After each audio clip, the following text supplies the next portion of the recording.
How did your parents react when they heard you? My dad heard Prarthane and he came and shook my hands. He's like, okay, good song. He's no more with us, but he shook my hand. He's like, okay, this is nice. Today when I perform in Mangalore with our band, first time she saw me was a year back. Hear me singing, okay? So for the first time, I also received 1 hour of attention of her on me. So on the stage, there are like good number of people, and my eyes is on my mother. So and she's looking at me, okay. And it was a pretty cool gig. We played well, everyone enjoyed. And after the next day, she was like staring at me, like, what happened? She's like, you become something else on stage, no? So for her also to see me in that light, that's amazing. Hey guys, welcome to Art and Culture Tribe. I hope you guys are doing well. Today we have another amazing singer-songwriter from my hometown, Mangalore. He sings his songs in Tulu. He's an amazing artist. You want to know more about him? Let's check out the video.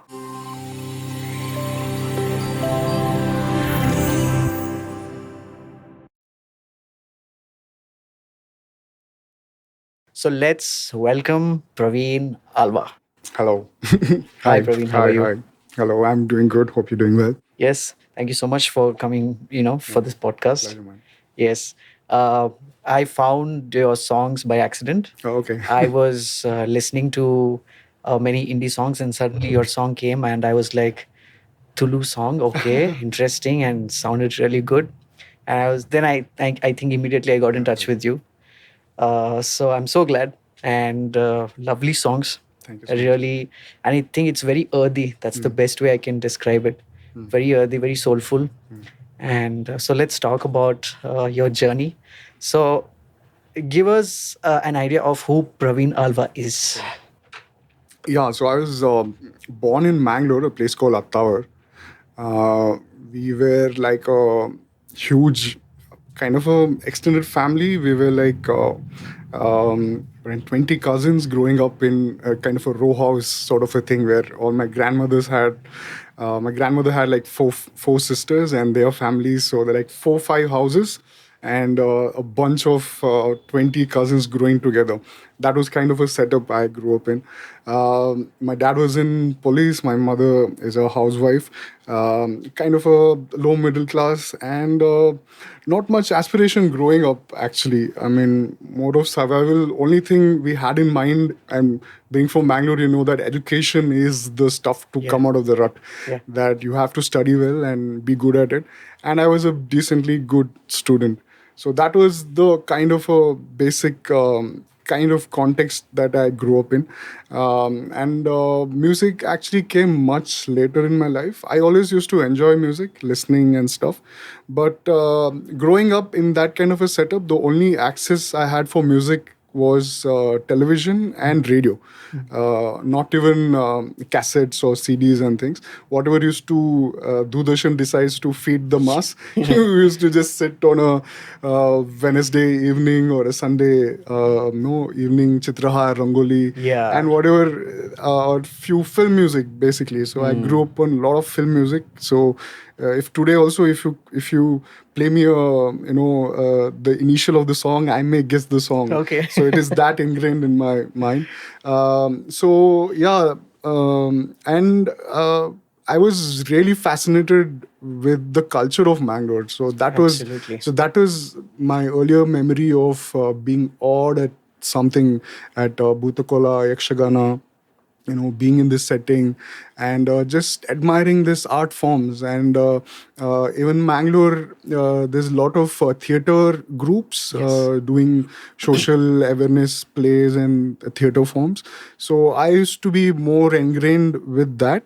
Connected with the performing arts. Even in today, I love to go to a play than to go to a theater and watch a movie, because I love that fact of humans doing something, coming on stage and on that moment doing something. So that really fascinated me. That's the memory I have of myself watching something and being awed at being something. Correct. So that was basically my kind of a setup.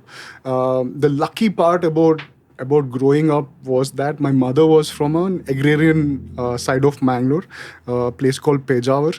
It is still an agrarian land. We grow our own rice still today.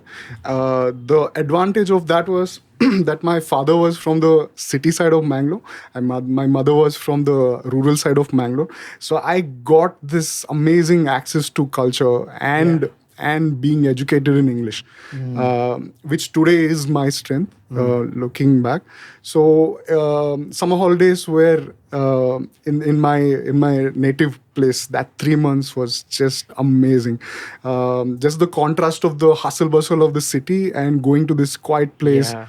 No electricity some days at night, star watching, walking on the paddy fields to an Ekshagana event at night. Wow. Or Bhuttakola event at night. Still we do it, but there's electricity now. Correct. But those were my memories, very raw, very rustic, very humble background.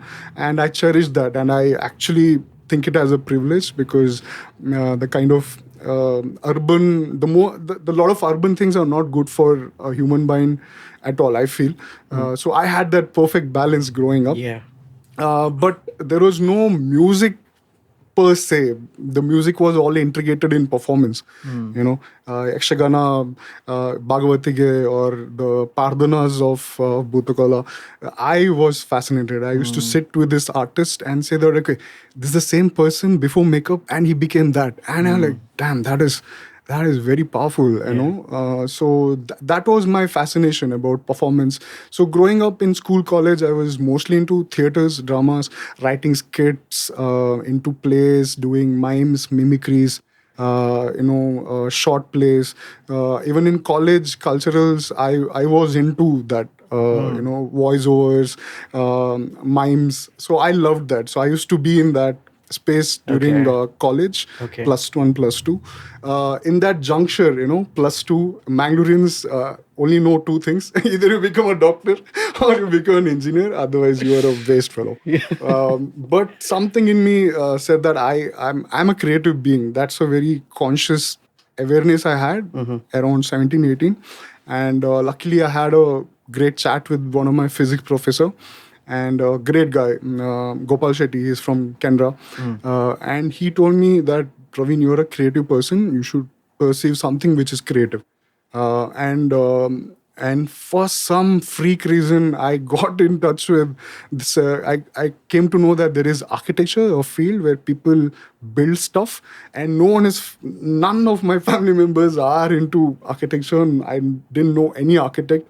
But just that gravity of, that, okay, people imagine and build. And for that brief time, I had an access for an architecture magazine through a friend. And it just fascinated me. And I thought, okay, let me write this exam. There was an aptitude test. I wrote that. And I got into a college in Belgaum, Gokte Institute of Technology. Amazing. That 5 years changed my life. I entered as someone and I came out as another person. So coming from this background of listening to a lot of film music, I had no access to Western music at all. Very little. The only band I heard was Linkin Park. That's through another friend who used to have a Walkman, and he used to, and I'm like, what is this? This is pretty cool. But I clearly remember first year of architecture, I went to my senior's room, and he had one room for himself. That was nuts, Yeah, I think in that time it's pretty cool. Pretty cool. So in architecture, you always rely on a senior to get your skills up, to know what they're doing. So this guy was pretty much like 3-4 years senior to me. So I went to his room. So he had a PC with the MTV videos in the PC. Like that time you don't have internet that fast. Yeah, you download and save it in your hard disk. Yes, been there. Yeah. So he made me hear like, Alva, have you heard this band? And he played Metallica. And that was, for the first time, I consciously picked my music rather than someone feeding it to me. Like in television, radio, what happens that someone is feeding you and you're supposed to like because it comes every week and, supposed to be a bit. So this is the first time I heard and my energy matched with the band. I'm like, damn good. This is pretty cool. So after that, I started exploring, just listening to Pink Floyd, Metallica, System of a Down. All these bands came into my existence, and for the 5 years, rock music, heavy metal became my background. Just functioning in life, going through the hardship of and architecture is really difficult. Okay. It's not a field for soft-hearted people. It's grueling. It's a lot of night outs, and it's a subjective course. What I mean is that you draw something and you have to defend that. Correct. It's not like a thing that someone gives you a formula and you have to, then existing thing you have to crack and know. Architecture is a very subjective field. Then it's an inward looking field. You have to come up with your own worldview and you have to design for that. So that was really fascinating to me. So that went through, I had a upgrade in my taste of books, films, music. I started to read other than academic books. Growing up, that you read only textbooks and you survive and you come out. So in that 5 years, my worldview changed, and I feel as an artist that looking back, that 5 years was tremendous learning, where I question a lot of things, where the small town access to things. When you come to architecture, there are great architects used to come to the college, teachers, shows things. And I felt like my brain's rubber band got slightly extended, and it was really challenging. And then I thought, okay, I came to Bangalore for work. This was 2010. And in that boredom, I thought, okay, because architecture is a very tough field to work. I mean, if college is one bit, working in the field is really difficult. It's if you don't have a passion for it or a gut for it, it can just upset you anytime. Yeah. So in that phase of hardship, I picked up a guitar. My now wife, she was a girlfriend. Then she, her first salary, she gave me a guitar. She's like, wow. Stop whining. Get this. So sweet. And, amazing. And right. she's still a amazing person. So she gifted the guitar. Then I picked up, and I used to carry the guitar wherever I used to go to office and things. And in the office, we had someone who used to play a drums, someone used to be a vocalist. So I used to jam a bit. There I picked up my chords. That's the way I, started learning chords and things. Friends got married, so I used to go to stage and, learn songs and teach people songs so we could sing in a group. So it started like that for me. It was no real vision for things. It's just out of thing that, okay, this is making me burst my stress, be with myself, learn this. And when you go to stage, people like it. And it started slowly like that. Okay. Then I worked in that firm. It's called Chandavakar and Thakur Architects, one of the best firms you could ask for coming to the field. I worked there for like 6-7 years. Then I thought, okay, let me take a break. No real reason. I thought, okay, I have to stop this groove. So I had a home office. I had a couple of projects. Then I thought, okay, I'll do a freelancing for a few years. Let me figure out, okay, what is the thing about. So by then, I had learned guitar for like good 4-5 years. I knew few chords. And I started to write in Hindi and English initially. Okay. I have songs which I've written in Hindi and English. But the issue with that was that I used to get stuck with context, what to write about. And the film music was so much in me that either used to write about Dil, Dard, Bewafa, Tum Bewafa Nikli, or existential thing, Main Kahan Hu, Kaun Hu, those kind of things, okay? Yeah. 2-3 songs were okay. After that, it was like, I'm like, no man, this is not the way to, approach this. For one experiment, I thought, okay, let me write in Tulu. No real vision. I thought, okay, just an experiment. Let me write it out. And that first song is a lullaby. I'm imagining my grandmother putting me to sleep. Wow. Okay, so that just when that song came out, then I started questioning entire of my understanding of things. What is possible, what could be, what I'm trying to do with bits. I mean, very nascent though in that phase, but it changed a lot in me. Okay. It made me slow down. It made me reflect. It made me a bit more fearless in life, saying that, okay, this song came out of me. There should be something about this. This is 2015. Okay. Then I constantly started engaging, writing more songs, and it came naturally. So around around 2015 to 2019, I had close to 30 songs with me in Tulu. Wow. Yeah, Okay. I mean, I was surprised. People around me were surprised. My wife was surprised. Friends were surprised. They're like, dude, like, what are you doing with this? You have something, pretty cool going on. And I was not confident about. Then one friend, I sang to him, and he said, dude, you have to take this out. Humming Tree has a open mic every Thursday or Friday.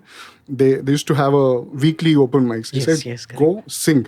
I went, turned up in one open mic, and it was beauty. It was so cool. Like, I sang, they give you 10 minutes or 2 songs.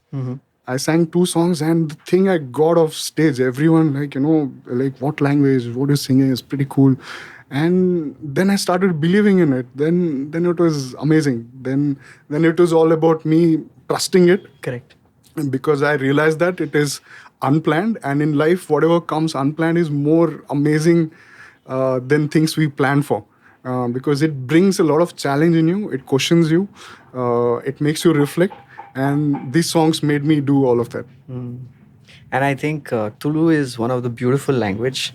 I'm not that well versed with Tulu. I can speak, but I do mess up grammatically. I do.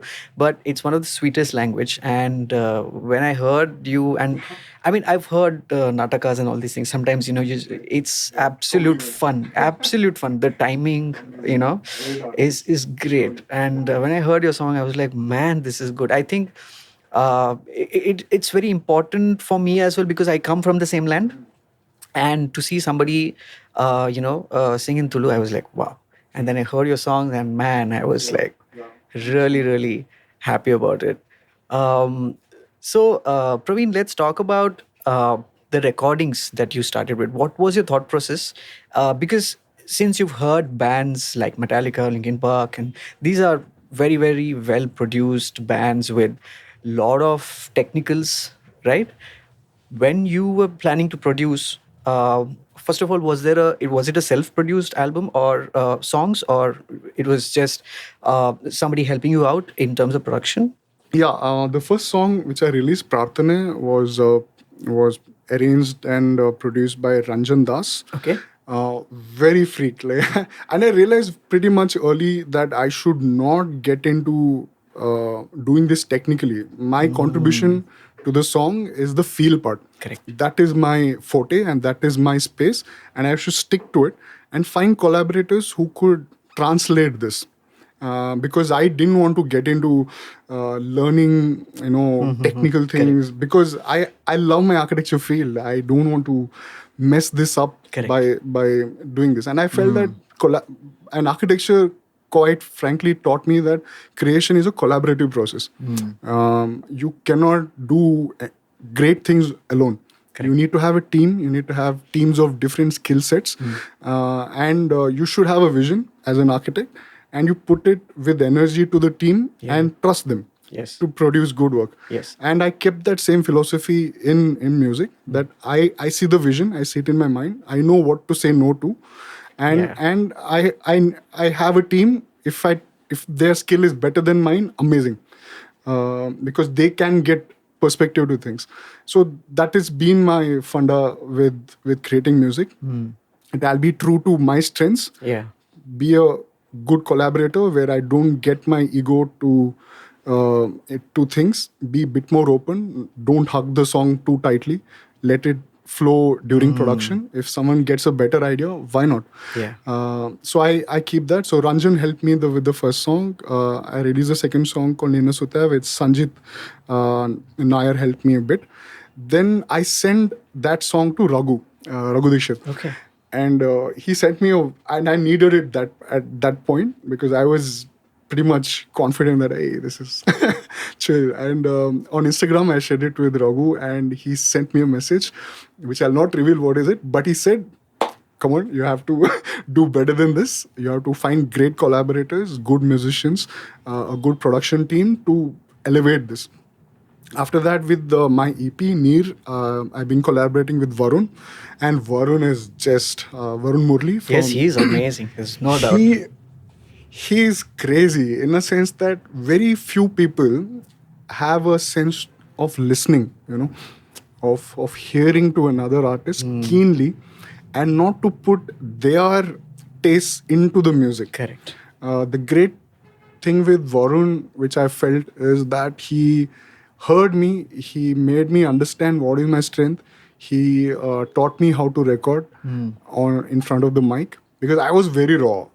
My only thing was that I have a strong gut and have a very strong feeling inside me, and it has to come out. Correct. So he made me understand that, like, how do you do it better?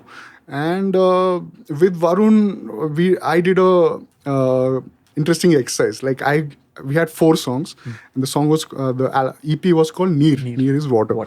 So I had visions of each song is a different quality of water.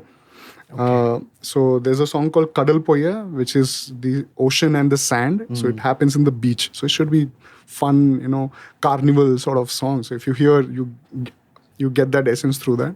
There's a song called Posapono. Posapono is a song setting on a boat, a new bride coming to home on a backwaters. Okay. So this is on the backwaters. So how do you show that vulnerability of the water, the reflective nature of backwaters? Then there's a song called Barsada Ratre Dani, which means on a rainy night. So how do you convey a rainy night, through soundscape? And he used hand pans, made things. So that's about the night and it's raining. Then the last song is called Kadalanchi Sukha Unduga, which is on the ocean itself, that someone is traveling for the first time on a larger vessel to a distant land. So how do you make it really on a ocean? You should feel like, okay, this is on a voyage, someone is going through there. So how I engaged Varun was that I took him images, I showed him colors. So every song I showed him, okay, this is about turquoise, this is about blues, lighter blues, about the ocean. Then about Posaponu, there's a reflectiveness. It doesn't have a color of its own. It is reflecting the surrounding. Barsada Ratre is an invisible rain. There's something in the air. You don't know what is it. It has to be that mystery about it. And Kadalanchi Sukondega is a grey water. It's like heavy, it has a force. You need to work through that. So you see kind of a Viking sort of sound in that. So I started to communicate what I'm thinking. So I figured out, one is to find someone who's a good collaborator, and also how is the way to communicate. Correct. My thing is that my audio vocabulary is not great. When you say reverb, in my head is I don't know what you mean by that. Okay, till a point. Now I'm actually getting my ears closer to that. But my thing is the feel. I have a feeling about this song that when I hear Kadalanchi Sukondaga, it has to have that pace, it has to have that resistance from the ocean, and still you have to go. And that is the sound of the song. So how do you communicate to a producer who actually is in sync with that?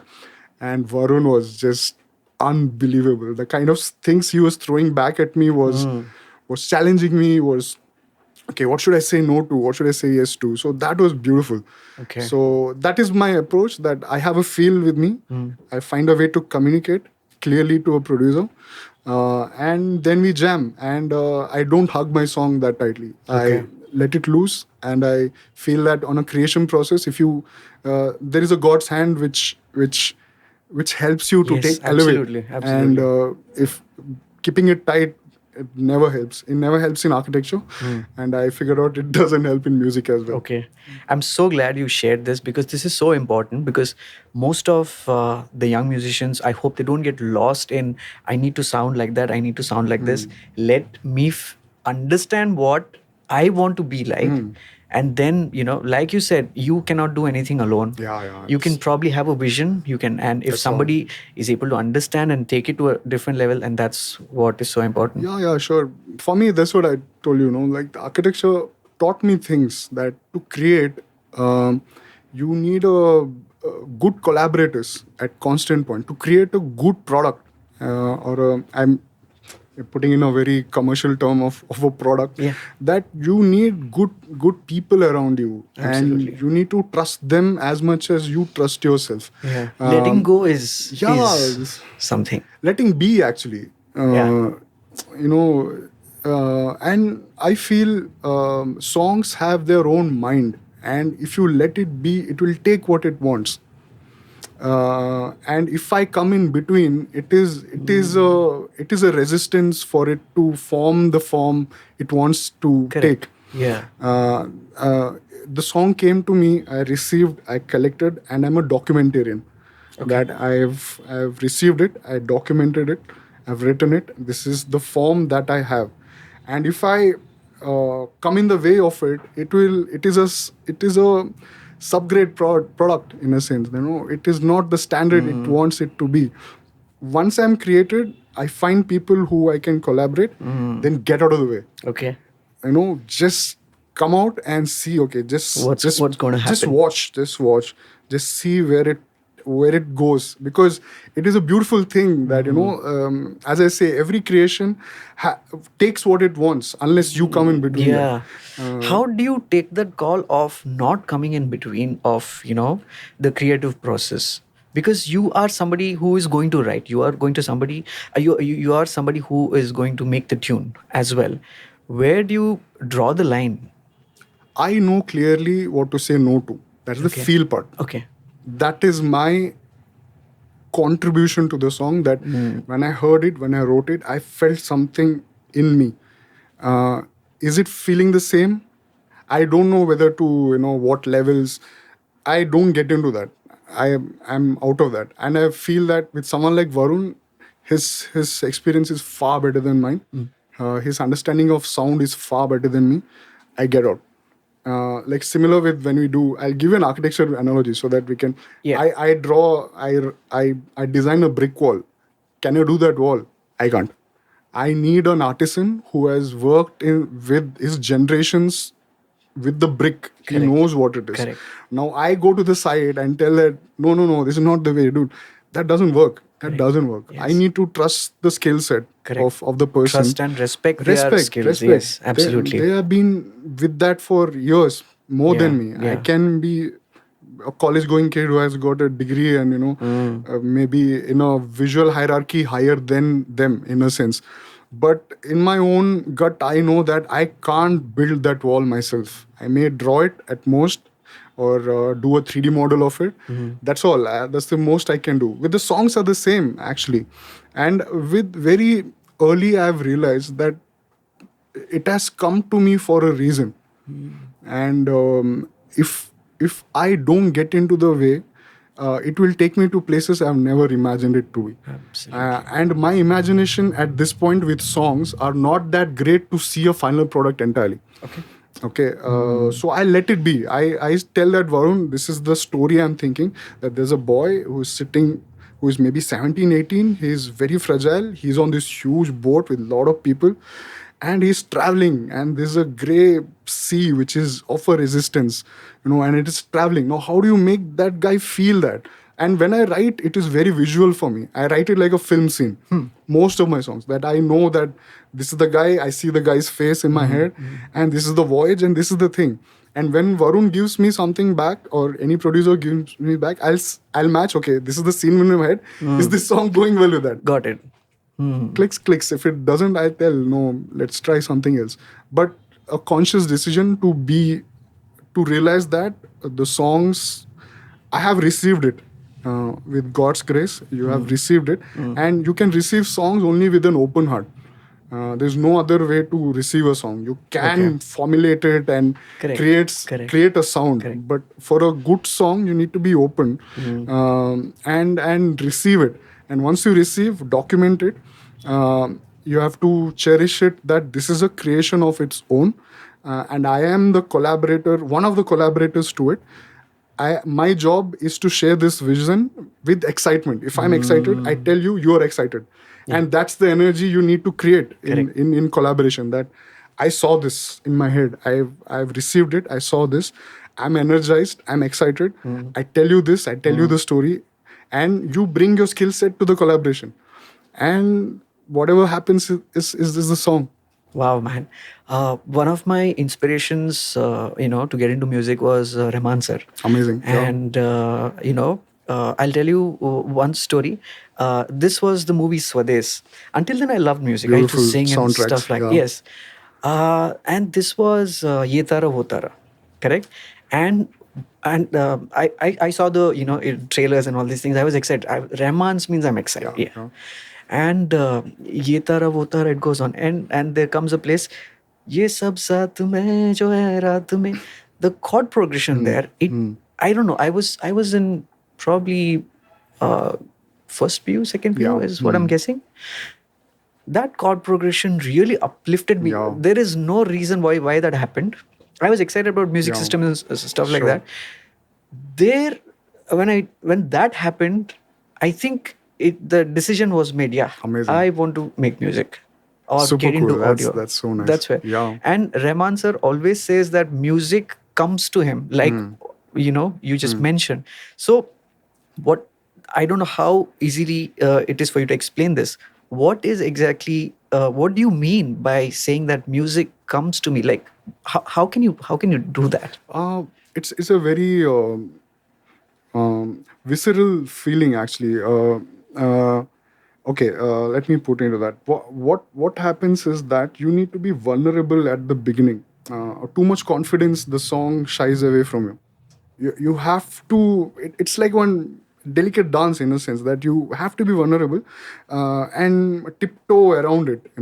One exciting thing is that can you locate your excitement in the process of creation, that you've done something, you hit a note, you sing a melody, and something in you like it just awakens from your slumber of boredom or the daily grinds of a routine life. When you sing it, it comes to you, and you're genuinely excited towards that. I look for that, and it cannot be missed at all. That comes from some space here. Wow. that you're excited. You're excited. And once you're excited, then it's your job to sit with it. Then the gruel starts, actually. To receive excitement, you get it. And it may be a one melody or a one different chord, you played it differently, or one strumming, you done it differently. It just excites you. And that is what everyone talks about, the lightning. I got a lightning, it just hits you. It just one stroke of happiness, or a one small window where you see, oh, this is amazing, I can build this up. So you need to kind of recognize that moment. That's your own judgment of it, that I'm excited. That's all it cares. At that moment, that instance, it's your own baby. It's no world exists for you. It is your own thing. You get excited, and then the gruel starts. Okay, how do you write the chorus? How do you make it exciting? Then you sit with it long hours. It just marinates in your mind, in your shower, you're driving, you're biking. And one interesting tool I found is the act of sharing. Which is very important in creation. That you create something, however big or small, with that excitement, that sustaining that excitement is your thing. That you're excited and you share it with someone, and you see their eyes light up. Like, oh, nice, this is something cool. Which happens with me with my wife. I sing and I tell her, and I know which is a good song instantly when I sing it with that excitement and with that energy.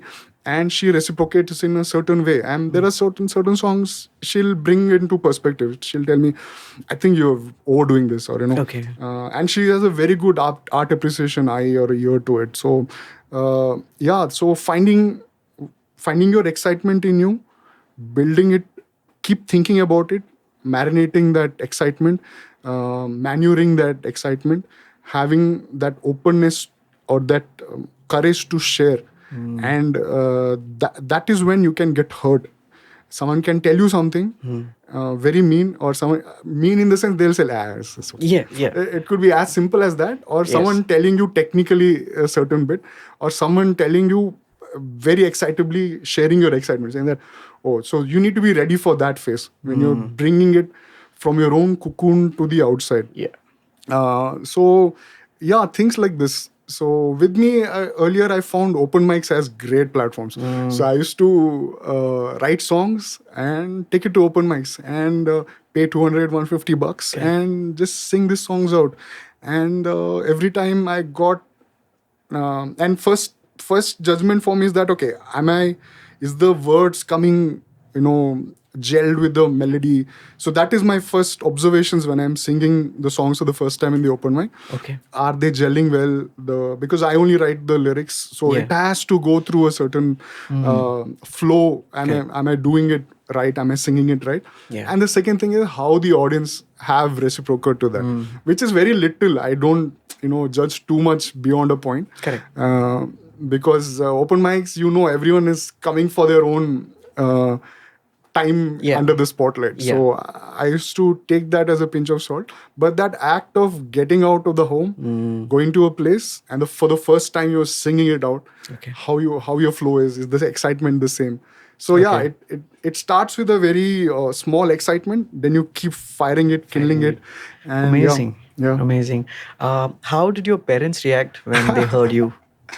Very funny. My mother said, okay, don't shift at all with singing.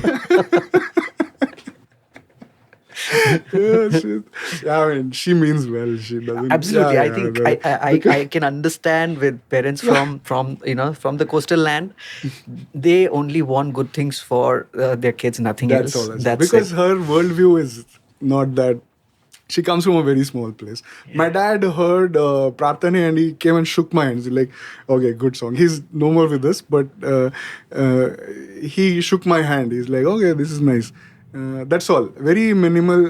Even today when when I perform in Mangalore with our band, first time she saw me was a year back. Hear me singing. Okay. So this was a show in Tanir Bawi Beach for a surf open. Okay. So for the first time, I also received 1 hour of attention of her on me. So on the stage, there are like good number of people, and my eyes is on my mother. So and she's looking at me. Okay, and it was a pretty cool gig. We played well. Everyone enjoyed. And after the next day, she was like staring at me. Like, what happened? She's like, you become something else on stage, no? So for her also to see me in that light, that's amazing. So I slowly see her gaze towards me changing. She feels that, okay, this is interesting what I am doing, and it's pretty cool. Like at this age, I'm 38 now, to get a newer perspective about myself, through people through my wife, through my mother or my brother. It is beautiful, and life is kind. And I always go with the attitude that people who really love you or care about you mean good for you. So whatever the words coming out of their mouth, it may be a perspective which is not yours, but they always mean good to you in a sense. Yes. So my mother was shocked. She told me clearly, don't leave your thing and get into this. And very surprising. And just to see her shifting, that then she's realizing, okay, you can do two things together also. It's possible. Yeah. Because her generation, she always wanted me and my brother to get into bank. Okay. So when architecture was grueling, you work like good 16, 18 hours regularly on a weekly basis. She told me, why do you need this? You could have joined some bank and came home at 6 o'clock. Do you wanted this? And also she wanted something, and again that comes from a place that she wanted well for me. Like, absolutely, there's no doubt. So with and their generation is such that they are used to doing one thing for 35, 40 years. One job. Exactly. Join, slog it out, survive. There's a family to take care, and we are a generation where we want to express a bit more.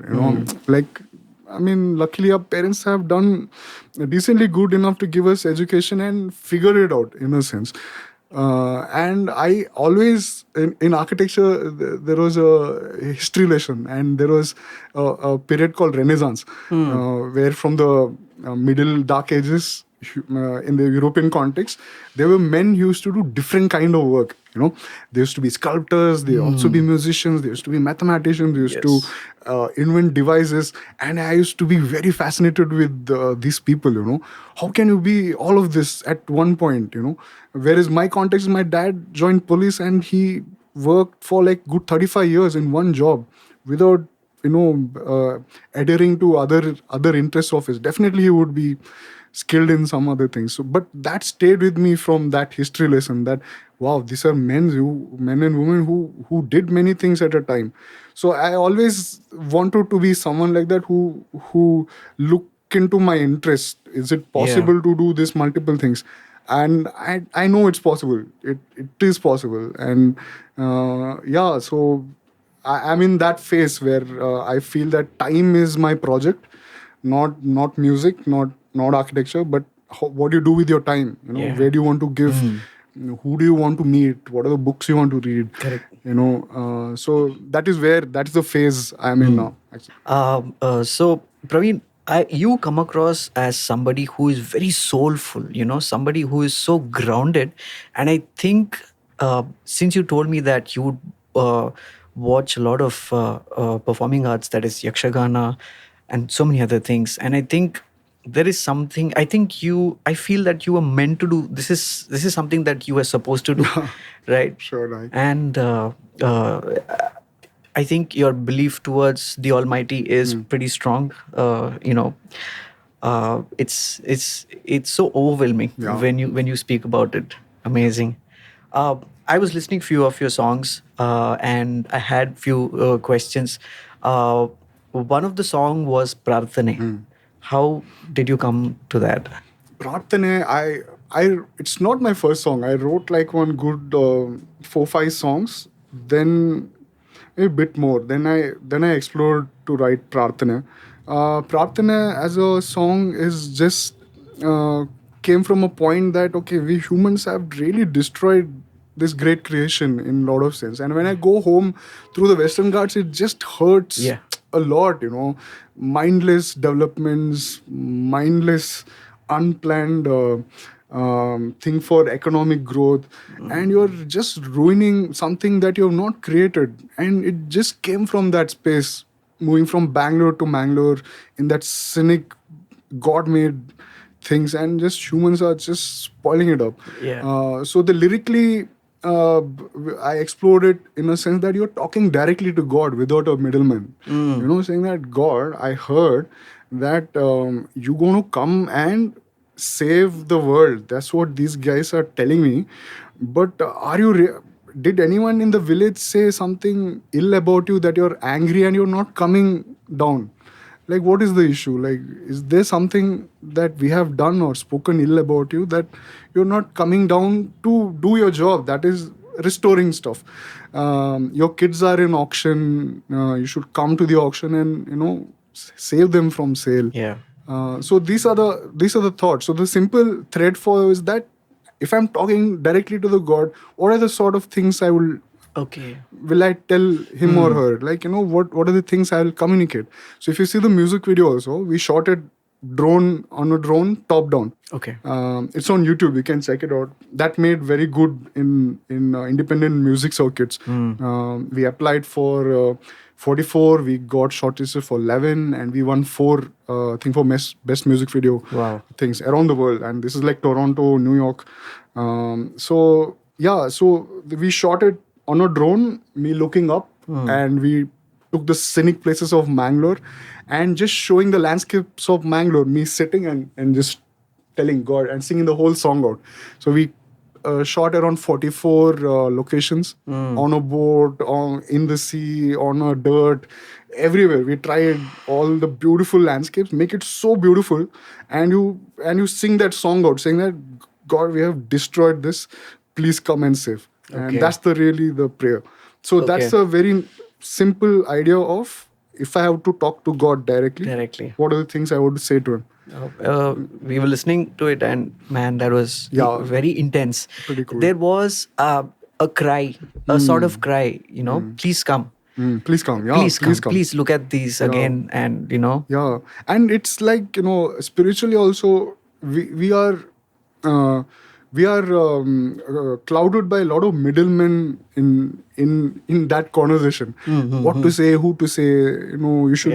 You should be in a certain way to engage God. It comes from that only. You can talk to the Almighty in your own ways. There's no actually anyone needed. You have a direct tongue call. Correct. To that powerful being. Yeah. So it came from that space as well, but just as like an innocent thing that, God, I see all this. Where are you? They're saying you will come and save.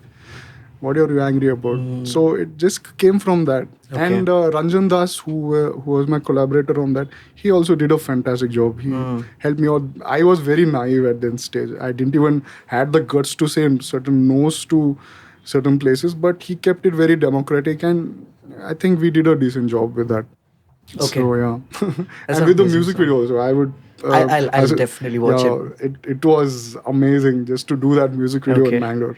Nice. So I had collaborators of Luke Sidney and Prithviraj Shastri, and one drone pilot called Manthan Rai. All Mangalorean boys, immensely talented. Yes, crazily talented, and we did that amazing music video. Okay.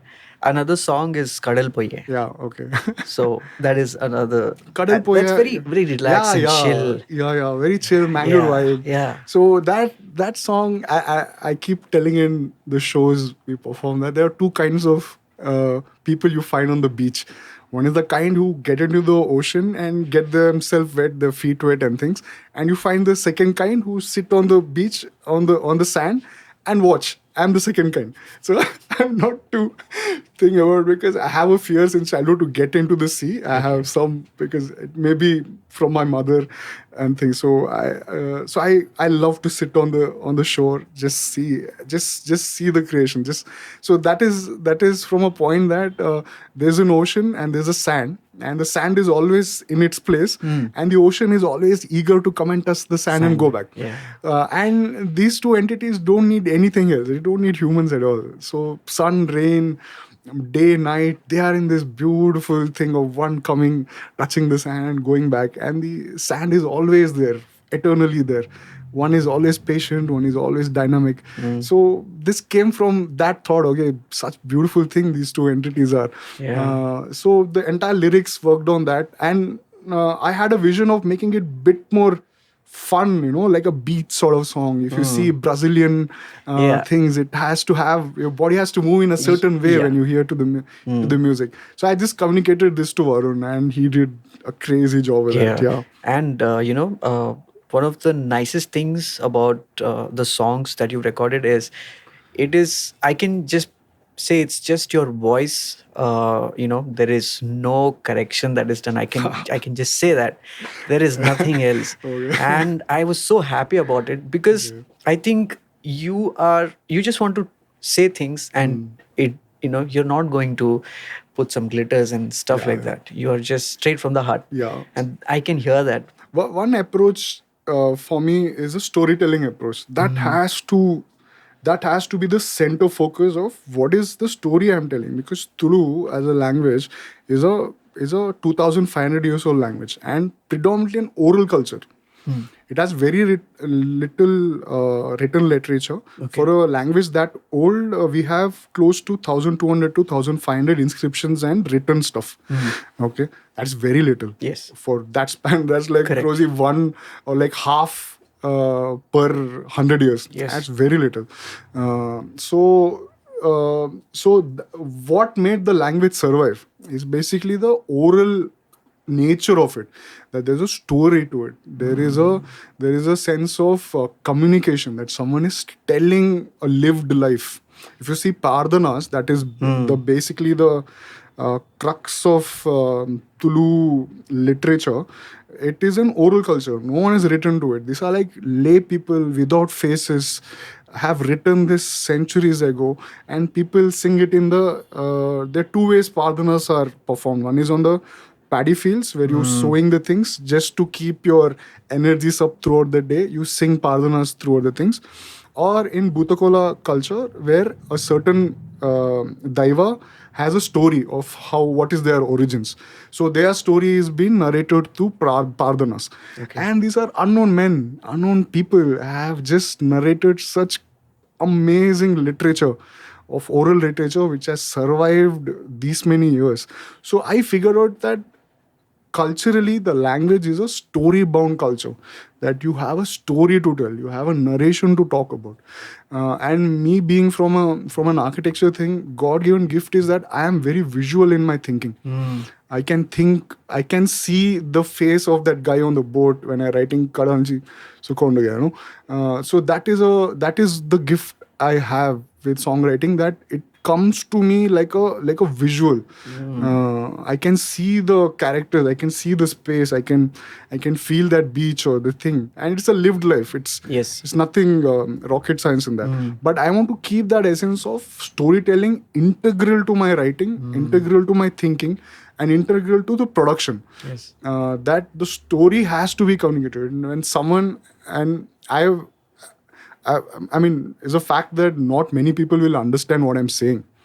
Maybe a very small fraction of my audience really understand the lyrical part of it. And I take pride in my lyric writing. But the responsibility is, can you create it in a soundscape where voice is in focus, but storytelling is in focus. If at all someone doesn't understand, when they hear Kadal Poya, their body should feel like they're in the beach. They should be like, snapping fingers and doing stuff. So when I heard the song, I was like, okay, this is, and I think I will tell the audience that if you're listening to this song, go to a beach and listen. It is going to, going to change so many things for you. That's so true. Another song, I'm forgetting the name. I think the last word is Ponnu. Posa Ponnu. Yes, can you talk about that? Posa Ponnu. Okay, Posa Ponnu is a song of a bride coming to a home for the first time after marriage. So geographically, Mangalore is during monsoons becomes islands. If you go to all rural areas, all paddy fields get submerged with water. And there are instances in my family and also things I've seen that the bride after the wedding have come on a boat, on a boat, or the whole family on a boat, and they're rowing and coming to the house. So I had that visual with me, and I always wanted to write one song around wedding, around marriage. And because I have grown with my aunts, mothers, grandmoms, more than the men in the family, I can understand. I have overheard their conversations in the kitchen because I used to be with them only growing up. Aunts, mother, grandmother. So these words they have entered to my being long back. And the checkpoint, okay, I have to write a song around marriage, something, and a female gaze. And that is beautiful. You're writing as a woman, and this is a grandmother telling the bride, you come home, my child, I'll take care of you. I know you're vulnerable. I know you would have left, you have left so many dreams of you. You're planning to create new ties in your life. Don't worry, I'm here. So around that context. So it is that. So I told this to Varun, and he came up with some amazing guitar lines which I couldn't for my life imagine at all. So my job was to communicate. One is to internalize, saying that, okay, this is what it is as a feeling, that there's a girl on a boat. And my mother always, she got married when she was 18, 19, and she's from a rural place, and she's going to a city, which is like, and she's never been there. And when she used to tell me hints of her life, I was like, this would be so difficult for someone to actually leave every tie of you and go. And if there is a comforting voice, and she always had a thing that, I had no one to fall back in the new house, because no one understood me really. That there's one girl from the village coming to a proper hustling, bustling Attawar, that city. And poor thing, she would have had it very tough. So yeah, this song is on a grandmother singing, "Child, come, I'll take care of you." So beautiful. Another song, I'm so sorry, because I was just so moved. Barsada Ratre. That's my favorite track. Me and Varun keep, I mean, there's a grandeur of Kadalanchi Sukonduga, but that subtlety of Barsada Ratra. Barsada Ratra is kind of my reflection on life, that there's this guy who has ran away from a village fair, when he was young. Okay, and he's gone to the city, and now in his mid 40s, 50s, he wants to go back to that fair again. Okay, and this came across. I'll tell you, this I wrote during pandemic, and I thought I'll try join one workshop of storytelling workshop. Okay. And this song was, can I tell a story in a song? It's basically one exercise like that. That's a challenge for me, that I did this workshop, and I had a kind of a chord progressions and keys written separately. I write my lyrics in the end. Okay. So I thought, okay, let me put this workshop tools to a songwriting. So can I tell a story in a song? So that is a challenge I kept for myself. So this is a story about a guy coming back to his village to see that fair once again. Okay. So he has left this village long time back. Yeah. You want to go to the city, just run off from here, just go there. And that is coming in his dream, that, okay, I want to go back and see that fair once again, because he's ran away from that fair when he was young. So he wants to come and see that fair and go away. That is his only thing. So he's walking towards his village, and it's night and it's raining. So he stopped at a stranger's house, and he's telling his story to that stranger, saying that, I have left my village, and I want to go back to this fair. Can I see off this rain tonight? Can I give me some place? I want to stay here. I'll see this off in the morning, as quick as there's a sunrise, I'll go. Okay, so that is the basic context. So he's telling his life story to this stranger just to get a place to sleep at night, because it's raining outside. That's the basic. So beautiful. So that's a basic thing. And I find my gift, the God-given thing for me, is that I can write. Yeah. I can write. I can conceptualize. I can break down text. I can read text. And my habit is that I read 2-3 books at a time. Okay. One weird thing I have, like, if I get bored, I'm like, damn, I'll read this. So, but I have this ability to join text. So I'm reading a book called Human Consciousness, and I'm reading Rick Rubin's Creative Act. So I try finding connections subconsciously. It connects to me. So the God-given gift to me is a text part. I can write. I can write in Tulu, which I didn't know at all it existed, but I have come in touch with that. Wow. I can write. So musically, I take a lot of help, but I keep that sanctity of writing. Towards me. So yeah, Dinkar, this is amazing, bro. Like, it's so amazing. This is very intense, and I'm enjoying it. I will. I'll throw you one more question. I think this has never happened. So, because we're from Mangalore, we relate to all these things. Absolutely. And even our team here. Kantara. Talking about Kantara. When you watched it, my God, I cried. First 15 minutes till that credit came, when the first time it played, I cried, bro. I was inconsolable. My wife is sitting next to me, and she's a Konkani. Okay. She doesn't come from seeing too much Bhutakala. Got it. After marrying me, she's a bit more exposed to it. Till that first credit came, Kantara on stage, I was inconsolable. I like, beautiful. This is my land. This is, and they've shown it so beautifully. You know, I was getting goosebumps now. I'm speaking. It was intense. When I finished the movie, me and my wife came out of the theater and we went for the premiere show. So there was no on a Thursday night. Okay, and there was no like reference or reviews, nothing. We just went. And we came out of the theater and literally both of us like, okay, oh, car, like where we, like it just blew me. It was so intense.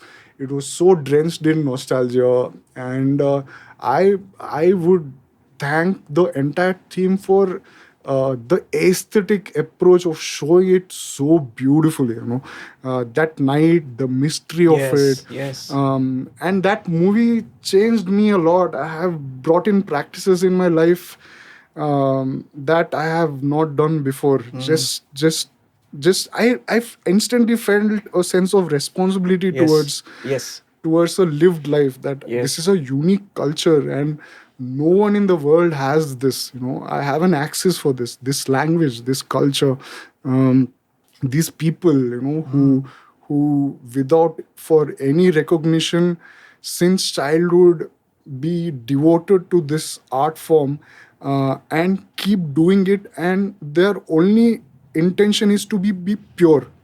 Exactly. As an artist, you keep yourself pure in thought and action and just become a medium for God to communicate. That is... I think that is beautiful. My team, we basically went for the movie and I enjoyed thoroughly, and till the credits come and then they show the next after that it all ended and he he vanished. I saw it like 3-4 times. I took everyone with me, mother, uncles, friends. They're like, no, you ought to watch this, come, like. And that was the first time you have something in you which is shareable. Of a culture, you know. And Mangalore, we create a lot of things, but it's not of a quality, It is just lazy, if I were to put it in a harsher word. This is something I found. I can share it with my non-Tulu friend, a Bihari friend, who have grown up in hostel, or been in hostel, or to an architecture friend, or my boss who is not exposed to this culture. I can tell them, dude, this is the culture and it is to a quality. Please go and see. Correct. And that ability of being shareable, and you feel proud. You're like, no, this is my culture. This is where I've grown. I know these things. I know exactly. I can connect to this. And still, the way they have found a climax to surprise me, it just like I was just taken out of my chair. I didn't because in my head, because I'm kind of in my head I was thinking, okay, how will they finish this? How will they finish this? It just blew me away. Correct. I think the one of the last scene is when he chops off the head and then the name comes. I was like, is this the end? And then the music starts again, and then the whole process goes, and Rishabh Shetty's acting is unbelievable. One of the things that really moved me is because we've seen this and I've understood him calling everybody, and he's doing this, he's doing this, he's doing this, and then it ends, and then I just wept like a baby. I wept. I couldn't. That night was difficult for me because, one personal thing is that I used to eat pork before. I used to love pork. My dad used to get it because he was in police. He used to have some Kurgi friends, or people used to kill wild boars and things. And I had acquired a taste for it. After seeing that movie, it's been so many years. It made me. Good art makes you unsettled. It makes you uncomfortable. It makes you question something in you for some reason. It just it just shakes you up a bit. That's a quality of a good art. It is a commercial film, agreed, but it is made from an intention of being pure. If that purity gets communicated in art, it will make you uncomfortable. Great arts are not for comfort. Great art. Very well said. It is not for comfort. TikToks are for comfort. It just makes you Yeah. It makes Yeah. you, Yeah. lazy. It makes you, it's like a popcorn thing. Correct. But like good art is like kashaya, it just wakes you up. It Yeah. may be good for you. Yeah. You should just try it, Yes, correct. So, And recently in previous record podcast, a friend of mine, Sylvester Pradeep, he told me that art. If you want to find yourself, you try any of the art forms, and you will definitely find something interesting about yourself. Not of course, art does course. that to you. No, there's a book called Art Objects by Janet Winterson. That the crux of that book is that the art is not to judge the art. Like when you sit in front of a painting, it is not supposed to judge. Okay, blue color, Yeah. yellow color. Correct.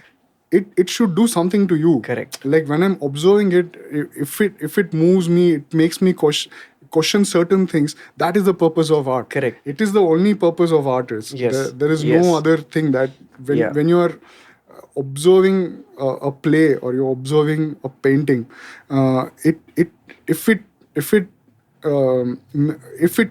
raises certain questions in you, if it makes you unsettling or it makes you think, making you Correct. think, which most of the contents that we have putting doesn't make you, as humans, if certain things make us think, question, then it has a value of its own. Yes. And that is why I find music reviews. I will not talk about film because I'm not that Absolutely. great at that. I get your point. When it comes to music reviews, I don't believe it because, okay, you didn't like it, so you don't say, you are nobody to judge that particular art. But what happens in that space is that you're a reviewer, so your precinct is to review. Then you try to find things rather than you're trying to find things in that than this. When I heard Pink Floyd, it takes you places, and you have to be so loose within you that you are surrendering like a leaf in a river. Like surrender yourself to that and see what magic happens. So review, I don't know. Film reviews, music reviews, I take a pinch of salt. Yeah. Basically, what is your experience as an individual towards that? That is your judgment of a film or a play or a music or anything. It's your own thing. Yeah. If someone's taste, I don't believe exactly. in that. Sometimes when I've not released any of my songs, I compose and said some have heard it and they've all this is not that, you can try this. I'm like, no bro, because even now there are some songs I go back to it and when I listen how do to you it, navigate that space? Like when you created something, I think earlier I was very precise. Okay, they didn't like it. Okay, shit. What do I do now? yeah, okay, sorry. and that's why I think I not released anything yet because I was in that confusion. Should I do it or not? But I think recently I definitely I was like, sure, no, I don't care beyond one point. And now, to be honest, after listening to you, I think you have given me that power. Like Dinkar, just do it. I'm just I think putting it out is the thing that, and if we keep it that this is work in progress and believe in a larger body of work rather than an individual release, rather than seeing lifespan as a work creation, and every released thing it teaches us lot of bits. Just that act of putting it out, Okay. Just that moment of saying that chalo, it's done, put it out, that only teaches us a lot of bits. And with what I do, I'm thinking it as a larger span of work. I didn't like certain things of Prarthane, even Ninna Suttaya. I could have done much better with that. But yeah, it's It over. happened. It just it's happened. over. Yeah. It taught me things which it had to, and made me realize certain things that I give my attention to. That once you release only, you will know, like, okay, damn, I should have sang it better, or I should have given attention here better. Yeah. And it's a learning, and that act of getting out from creating a masterpiece every time, it's not done. It should not. I mean, for my own personal things, I don't think like, okay, this should be a groundbreaking or should be nothing. You don't put burden on the creation. I think that is one of the reasons I love Raghu Dixit's music. Amazing. It comes from a space, and actually I don't know if I've mentioned, but one of the reason to I told this to Raghu, one of the reason for me to start Art and Culture Tribe was his second album. It's too good, dude. Raghu, because you brought him up, this was 2019. I was still doing open mics. I have not really released much at all. Maybe one Prarthana I released. I sent my open mic video to Raghu. And within like couple of hours, he sent with so much excitement, hey, this is very good. Where do you stay? You should come to the studio. And I was like, who is this playing prank on me? And I couldn't believe. And within the chats, he shared the number. He said, come to the studio. And within like 2-3 days, I landed up. And we chatted. He made me eat butter masala dosa. He made me hear Alemari. He was working since a long time, and he heard my songs, and that gave me so much of strength. And I had written, quite a few songs. And he asked me, okay, how many songs are pakka with you? So I said around say 15, 16 I have. He said, write 40. Write 40 songs, then I will start believing in you. I felt very rude when he said that. I'm like, because I've written so many, rather than telling, okay, you're good, shabash, shabash, he got me a new perspective that write 40, and from that, you start releasing from that 40. Now I know what he means. Yeah. Because if you write 40, you can write 60, you can write 100. That is the great, literally, I don't know why he did that to me. Why did he call? Why he had to be so nice? I'm still generous. Whenever I meet him, I give him a big hug because he made me hear Kannada in a different way. When his first album came, I was binging on it forever. Yes. Beautiful album. And these are the lyrics I knew, Kodagana Kolinungita or, Shushinala Sharif's lyrically we knew quite a few of things through television or through textbooks and things. But to hear it in the kind of a rock genre or a pop genre, it was amazing. So Raghu, great artist.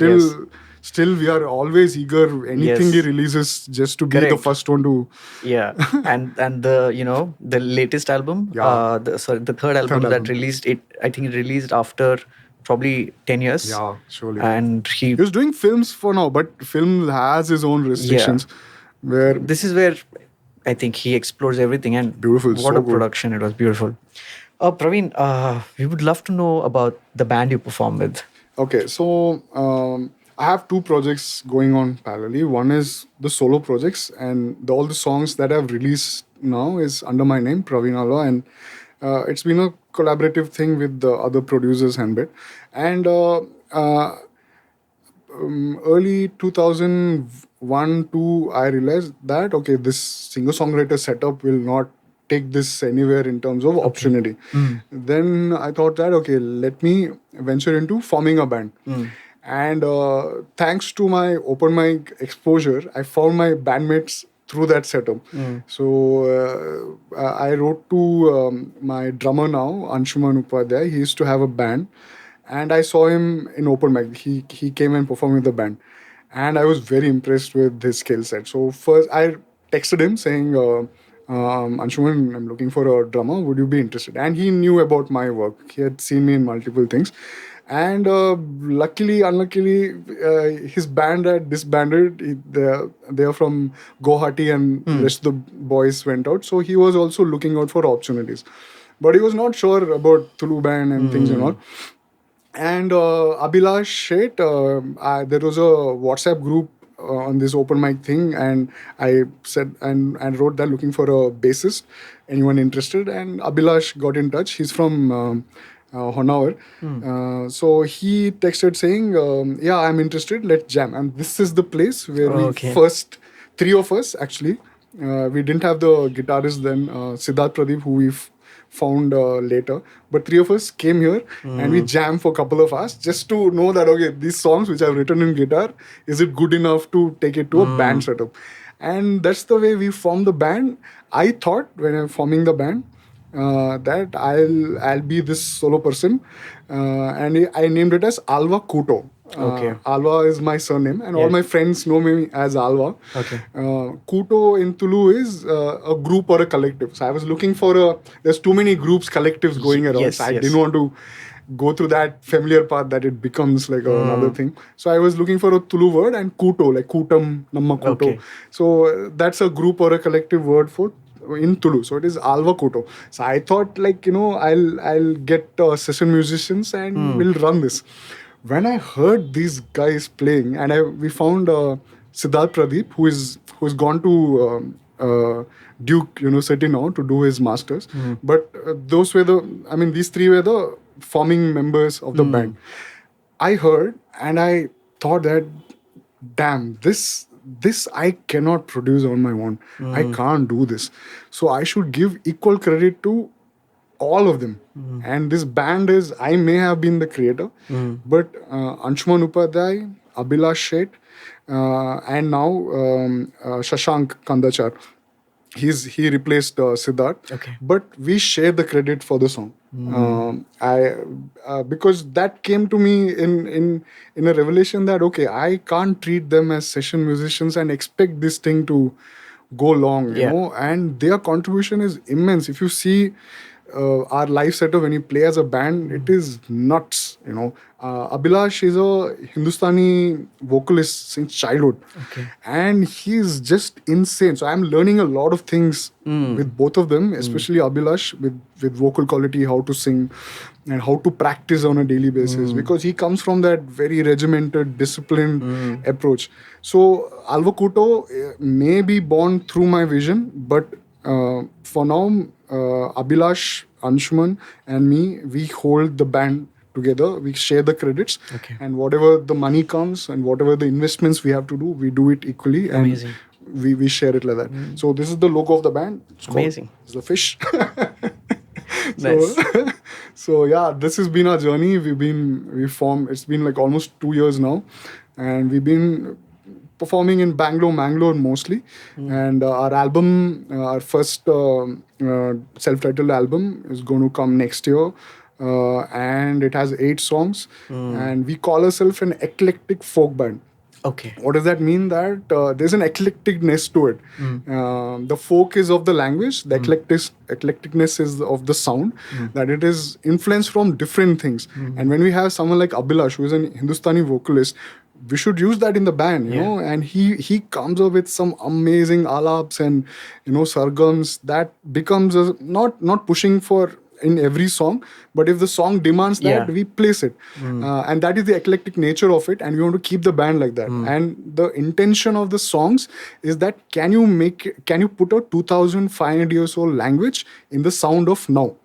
That is our exercise. As simple as brief for us, that this is an old language. We are creating the sound of now. What is that sound of now? Is the music we hear to. Okay. So I hear to Bhimsen Joshi, to Slipknot on the same day, you know, and my music should reflect that. And all of the other boys have that eclectic ability where they hear different music in their daily basis, and we felt that our music should represent that nature of eclecticness into the band. So yeah, fun. It's been amazing just performing from a singer-songwriter to performing with the band. It is easy. I should say, because, you know, there are 4 people in a setup. There are 3 other guys who are much better than you, and it is a relief. And amazing. Yeah, thoroughly enjoying this phase. Do you have any shows coming? No, we are actually focusing entirely on the album now. There's a lot of work in terms of we're shooting a music video. So we're going next week to shoot it. There's a lot of, you know, artwork, planning stuff which we have to do.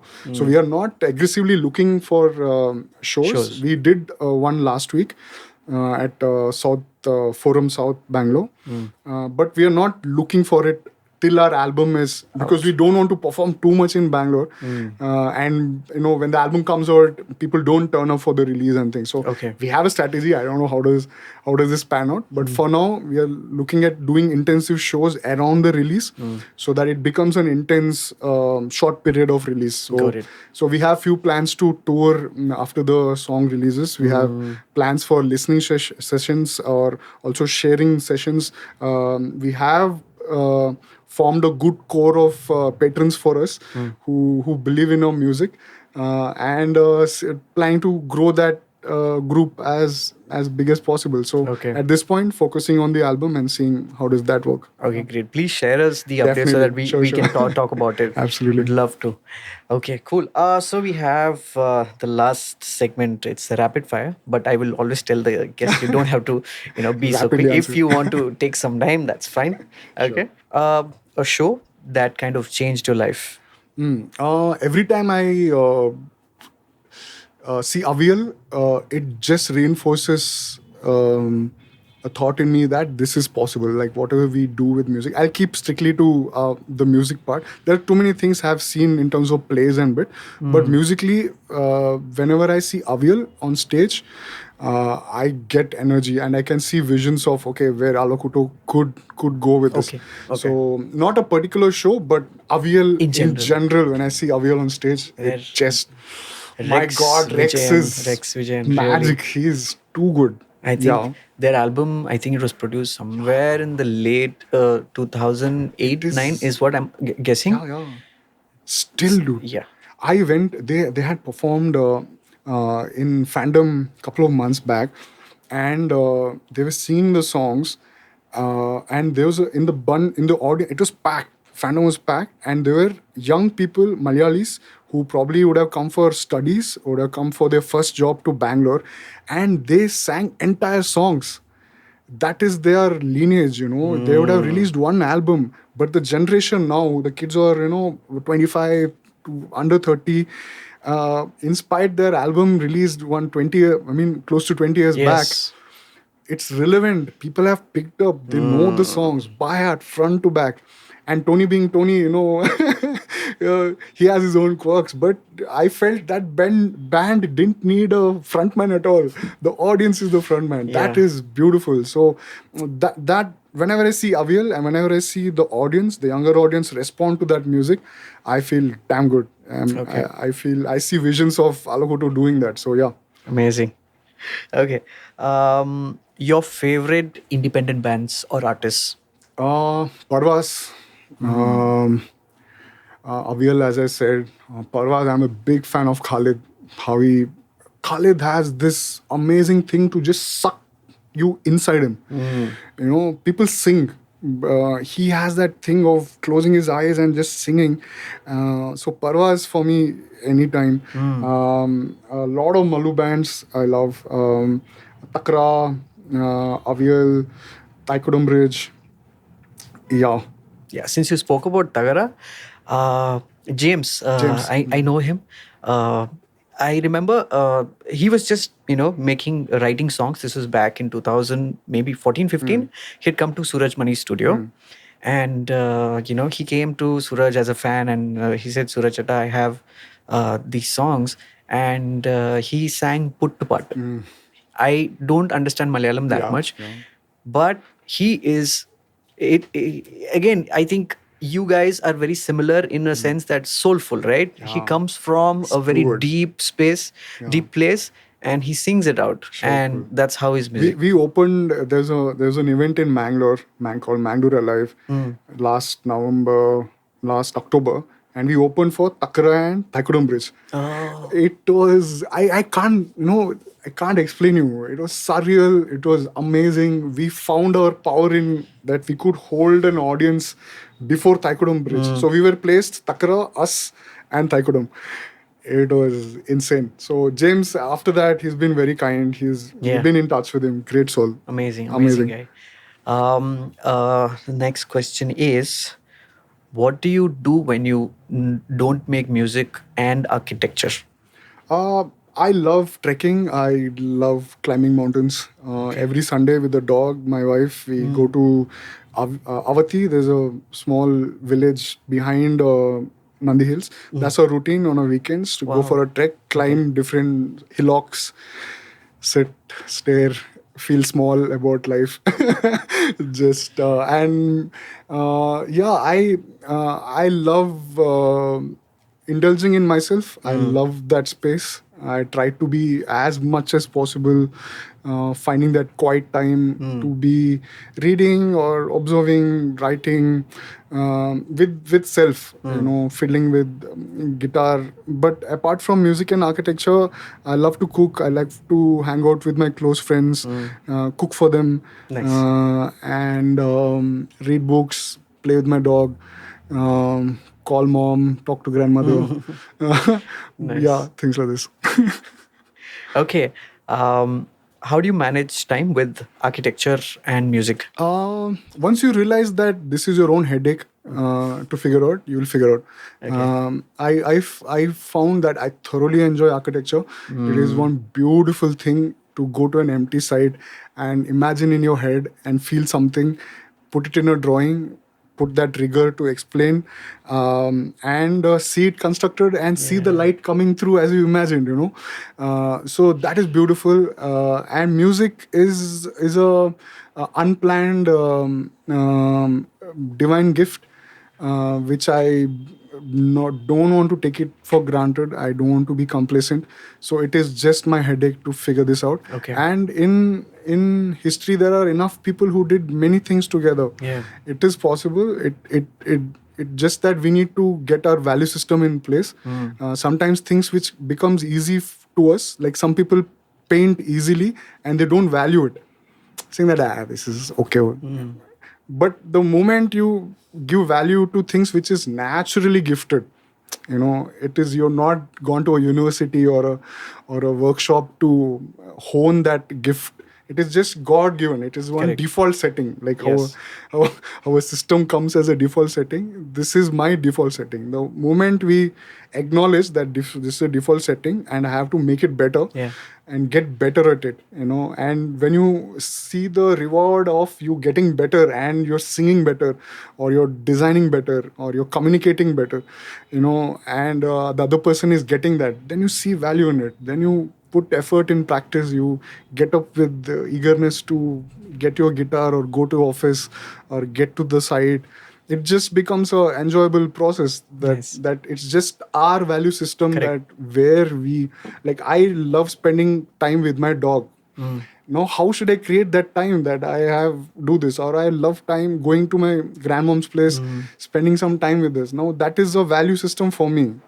Now once have that value system, time is fluid. You can mold it and get up early, have a rigorous, and there's a lot of routine to it.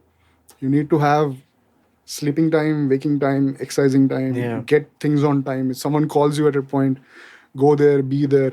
So time is totally under our there are certain controllable factor of it that if you recognize, keep doing it repeatedly. And these are mundane everyday stuff. So if you get that in your system of, and I come from a sports side of things. I love sports. So there is morning routine. I am up by 5:30. So yeah, there's enough. To put it shortly, this is a value system of ourselves, that if we give value to our skills, our things that make us happy, things that challenges us, and if you want to be in that space more and more often, you carve out that time. Okay, cool. Another interesting question that I have is how do we change the music scene in Mangalore? In Mangalore? Wow, okay. That needs lot of attention. I don't see it as change, but I see, can I get another perspective to it? Can I bring another conversation? So until unless people don't see as an alternate, now you're doing this, can I do this also? Now, what is that point? No, that is a challenge I throw to myself, that can I bring an alternative that people look at it and say that, okay, this is a change towards I'm going. Is it possible to write Tulu in such a kind of a genre or such kind of a contemporary sensibilities? So my effort now is not really bringing a change, but to bring a perspective. So once I do this, bring it out, a young musician who looks in Mangalore, like what Raghu did to me, like he got another perspective of writing Kannada songs. Like, oh, these are the lyrics I know, but this song is entirely new. He got a perspective. Yeah. So once we bring perspectives, people will choose. and then it becomes easier. It's if it becomes a group of people and one individual to bring change, it is very difficult to convince everyone. Yes. And I don't think as an artist we should get into those avenues. The only thing we should concentrate as artists is that can I bring another perspective which becomes a conversation. Correct. It's a good song, it's a bad song, whatever that is. Then the youngster, people who are seriously thinking about music, they will choose. And that will bring, it's a slow evolution, I feel. Okay. It is a long shot. Nothing which needs change comes overnight. Correct. One thing is to engage with like-minded people, have a positive intent, have a clear, pure intention. That is a basic, that what is our intention is. And once we have that clearly, there are a group of people who will attach. Yeah. Then keep doing smaller things, I feel. But to answer your question, we need to focus on perspective rather than change. Okay, great. Awesome. So, Praveen, thank you so much for coming here and speaking your heart out with us. This was one of the intense conversations we had, and we're so glad. So, thank you so much. We wish you best of luck. Thank you so much. And keep in touch with us with your music updates. We want to talk about it. Okay? Thank you so much. Thank you so much. Thank you. And that was the video, guys. It was really intense and so good talking about our culture from Mangalore. And I hope you guys enjoyed the video. Hit the like button, share, subscribe, and press the bell icon. We will see you in the next episode. Bye-bye.